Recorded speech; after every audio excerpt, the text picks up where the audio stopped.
Saludos a José Villavicencio, presidente de la UGTE. A lo dicho por Diana Dávila en la parte introductoria, hay que añadir este dato de la OIT que señala que al menos 850.000 personas estarían en condición de desempleo en este año en el Ecuador, pero desempleados si hay cualquier cantidad, por cientos de miles, es decir, la situación es poco menos que catastrófica. José, ante esto, ¿qué piensan hacer ustedes? Gracias, un gusto poder saludarles, un saludo Washington, un saludo Licenia. Es evidente de que al final del día, el día lunes, se publicó la ley de la mentira, de la trampa, del engaño, de la corrupción, del pacto más perverso que se dio el 15 de mayo del 2020 en nuestro país, en legalizar la carta de la esclavitud, que al inicio, como ustedes bien lo anunciaban, tenía, entre comillas, la misión de ver cómo tener recursos para enfrentar la crisis y la emergencia sanitaria. Sin embargo, lo que sucedió es todo lo contrario, por eso nosotros hemos planteado y ratificamos que es la ley de la deshumanidad, la carta de la esclavitud, la que legaliza la flexibilización laboral en nuestro país. En ese sentido, las observaciones que podía haber hecho el presidente Moreno del veto parcial no cambian la esencia y el contenido de la ley. Sigue siendo una ley perversa, una ley mañosa, una ley tramposa, con la mentira de siempre, que es para proteger los empleos, que es para reactivar el aparato productivo, y sin embargo va a pasar todo lo contrario. En los hechos continúan los despidos, solo en 5 días se despidieron alrededor de 8.000 trabajadores, van a continuar las imposiciones del patrono hacia el trabajador, y en los hechos, ¿qué nos queda hacer? En las próximas horas presentaremos la demanda de inconstitucionalidad a la Corte, y esperemos que con la misma agilidad que la Corte mandó al registro oficial la ley para que sea prolongada en el registro oficial, luego que presentemos la demanda, igualmente con la misma agilidad los jueces de la Corte puedan pronunciarse. Nosotros hemos planteado deben actuar con transparencia, con honestidad, sin presiones económicas, sin presiones políticas y sobre todo en derecho para declarar la inconstitucionalidad de la que nosotros ratificamos, que es la Carta de la Esclavitud en nuestro país. José, al sector empresarial le preocupa cómo terminó siendo aprobada la ley en el sentido de esta interpretación al artículo de la fuerza mayor, porque se abre la posibilidad de que al no haber existido esta ley antes y esta figura haya sido utilizada, se vuelva retroactiva para los casos en los que las empresas ya despidieron a personal amparándose bajo esta figura. En ese sentido, ¿ustedes cómo miran esta normativa, tomando en cuenta que al menos en eso la Asamblea logró ratificarse en un punto que causaba sin duda perjuicio al sector laboral?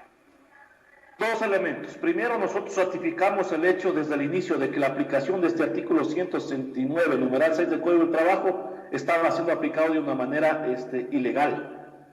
Dos, la Asamblea Legislativa buscó lavarse la cara en el tema de aprobar la interpretación del 169 al hacerlo parte de la ley, porque el Frente Unitario presentó un proyecto de interpretación al 169 que podía haber sido aprobado como un proyecto de interpretación, pero los asambleístas lo encajaron en esta ley para pretender lavarse la cara de la ley perversa que acabaron de aprobar sobre los acuerdos bilaterales sin la participación del trabajador, de un acuerdo, de un contrato emergente que en los hechos vuelve el contrato a plazo fijo, sin estabilidad laboral, sin estabilidad sindical, sin la contratación colectiva, con la flexibilización laboral, con su jornada de trabajo de lunes a sábado. Y entonces lo que hicieron los asambleístas es pretender lavarse la cara al inyectar esta interpretación del 169 numeral 6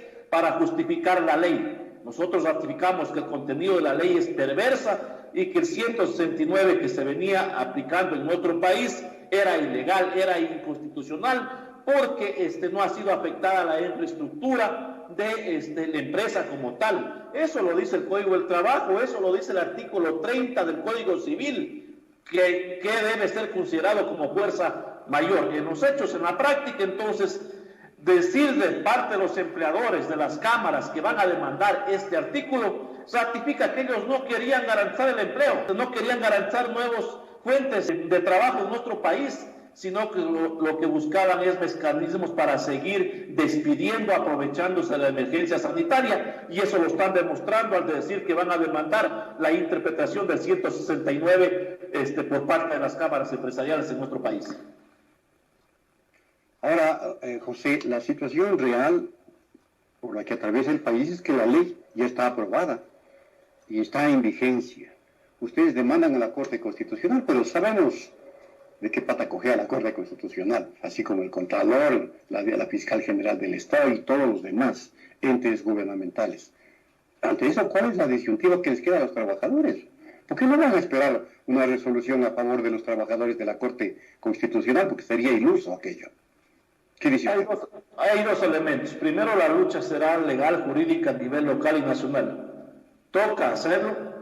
Pero segundo es de que el día de hoy el Frente Unitario se reúne a partir de las 10 de la mañana y va a anunciar sus próximas acciones, sus próximas medidas contra la ley de la esclavitud, contra la política neoliberal, porque no está solo el tema de la ley, está el tema del acuerdo ministerial 124 que se busca seguir despidiendo a cientos, a miles de servidores públicos con nombramiento, está el tema de eliminar 10,000 partidas del sector público, entre ellas eliminar alrededor de 4,000 en el tema de educación y en el tema de salud, cuando eso requiere más médicos, más enfermeras, más docentes para el tema educativo, se pretende eliminar 10,000 partidas. Está el tema del IES que se pretende hoy privatizar, reducir las pensiones jubilares, el tema de aumentar los aportes, las pensiones, el afiliados aportemos para pagar el 13º y el 14º sueldo, y por eso el Frente Unitario ha planteado la salida inmediata del señor Jorge Water, que no tiene la calidad moral para dirigir el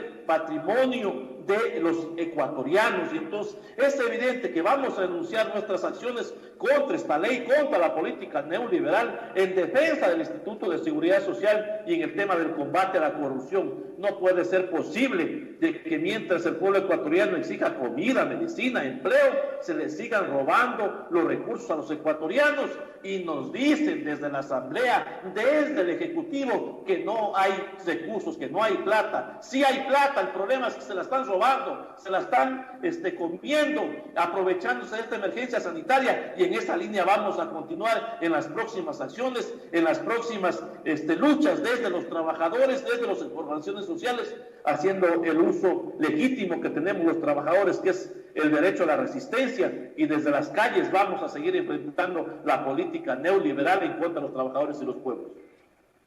José, han planteado la posibilidad de pedirle a la Corte que mientras se analizan estas demandas, tanto la que presentarán ustedes como la que va a presentar el sector empresarial, se deje sin efecto la normativa, porque está en vigencia, y tomando en consideración los plazos que han dado la Corte Constitucional para el tratamiento de estas demandas, en el caso de la que se presentó por la reforma laboral del 2015, se trató recién en el 2018, es decir, 3 años después.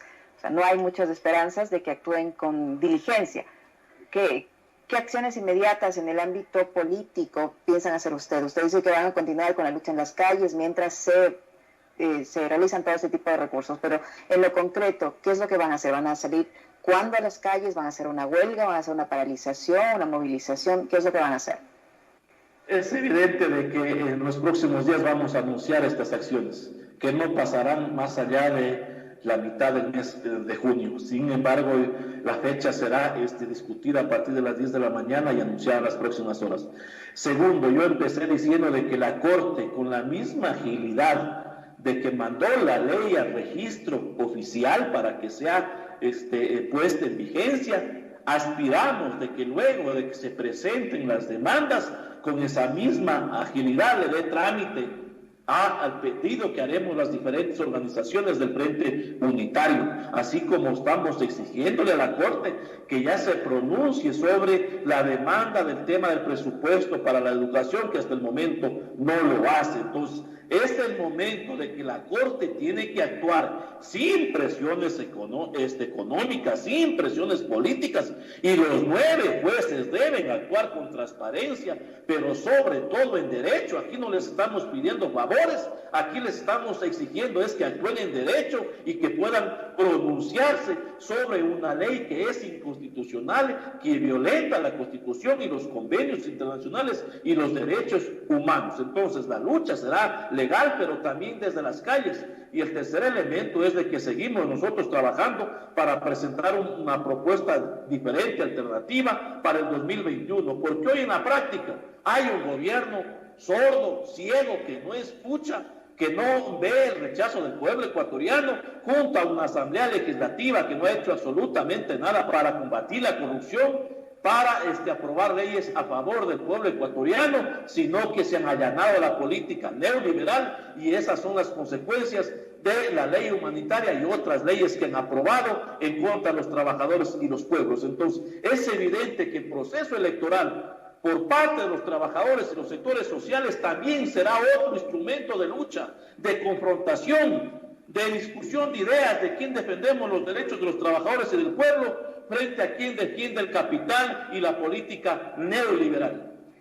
Sobre el tema IES, me parece importante, José, que usted haga mayores puntualizaciones, porque el señor Water ha planteado una serie de sugerencias, de recomendaciones que ya rayan lo ridículo, la verdad, ¿no? Es decir, si el IES es de los ecuatorianos, ¿cómo es que un funcionario de la noche a la mañana aparece con semejantes propuestas? ¿Hay en concreto, han conformado alguna comisión especial que vaya y dialogue con los legisladores o con quienes tengan que ver en este asunto a fin de evitar que pasen semejantes recomendaciones? A ver, nosotros hemos participado en la Comisión de lo Laboral y Seguridad Social. Sin embargo, hay una asamblea que no escucha, que tiene la misma actitud del gobierno. Pero en esa línea, nosotros hemos ratificado que el señor Jorge Water no cumple los requisitos del artículo 29 de la Ley de Seguridad Social para ser presidente. La Super de Bancos también debe responder, porque le dio su nombramiento solo con una declaración juramentada cuando tienen un sinnúmero de denuncias. Es parte de haber quebrado las empresas públicas, actos de corrupción. Entonces, este personaje no tiene su mejor carta de presentación para dirigir el patrimonio de los ecuatorianos. Pero yo hago un llamado a los afiliados y jubilados, pensionistas de nuestro país, por lo siguiente elemento: la política neoliberal de la seguridad social vuelve a los hechos, vuelve a la práctica. Recordemos que en octubre ya se planteó y la señora Legarde recomendó el incremento de los años de jubilación, de los aportes. Hoy vuelve eso a la discusión por el nuevo presidente, que nosotros ratificamos su salida inmediata porque no tiene la calidad moral para ser presidente del Consejo Directivo del IES. Entonces, nosotros condenamos las pretensiones de reducir las pensiones jubilares a un 70%, el tema de incrementar los años, los aportes, que los afiliados y jubilados aportemos el 9% para el tema del 13º y el 14º sueldo, entre otros aspectos. Entonces, eso no puede ser posible. ¿Y cuál es el elemento que usa el gobierno a través de su política neoliberal? Que el IES está en crisis, igual que el BIES. Y entonces, para el día de mañana pretender privatizarlo. Entonces, hemos dicho claramente, arderá Troya, pero no vamos a permitir que nuestro patrimonio sea privatizado y que tomen estas medidas en contra de los afiliados y jubilados. Pero a la par de eso, hemos exigido a la Asamblea Legislativa que es el momento de reformar el artículo 28 de la Ley de Seguridad Social, que no lo han hecho desde marzo del 2016, y que nosotros hemos planteado el hecho de que esa reforma tiene que ir en la línea de que las elecciones sean de carácter universal, de que sea el Consejo Directivo del IES más amplio, que haya un representante de los servidores públicos, de los afiliados del sector privado, en el tema de los jubilados, el seguro campesino, y que la presidencia sea rotativa, porque no puede ser posible de que el principal deudor tenga la presidencia de nuestro patrimonio. A la par de eso, debemos exigir al gobierno que pague la deuda alrededor de 18 millones de dólares. En el tema de salud, bordeando 6.000 millones de dólares.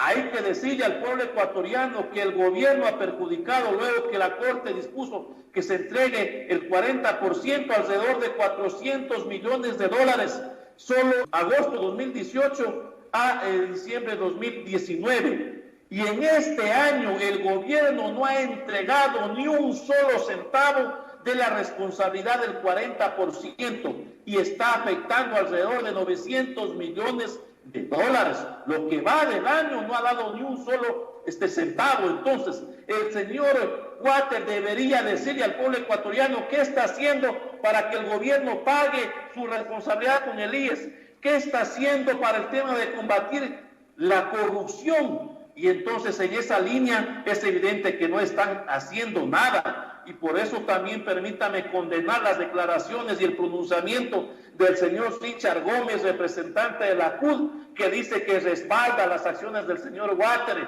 Entre corruptos, entre bomberos, no se quieren pisar las mangueras, y entonces en vez de ponerse en la posición de defender al patrimonio de los ecuatorianos, siguen con su política servil de los gobiernos de turno para seguir avalizando su política que va en contra del patrimonio de los ecuatorianos. Entonces, nosotros ratificamos la férrea defensa del Instituto de Seguridad Social, condenamos las pretensiones de la política neoliberal y ratificamos la salida inmediata del presidente del Consejo Directivo del IES, así como del mismo representante del BIES, que no lo conocemos cuál es, y que sigue avalizando la política neoliberal del gobierno, que también se pretende eliminar el Banco de los Jubilados, Afiliados y Pensionistas de nuestro patrimonio. Entonces, es evidente que los ecuatorianos tenemos mucho por seguir luchando.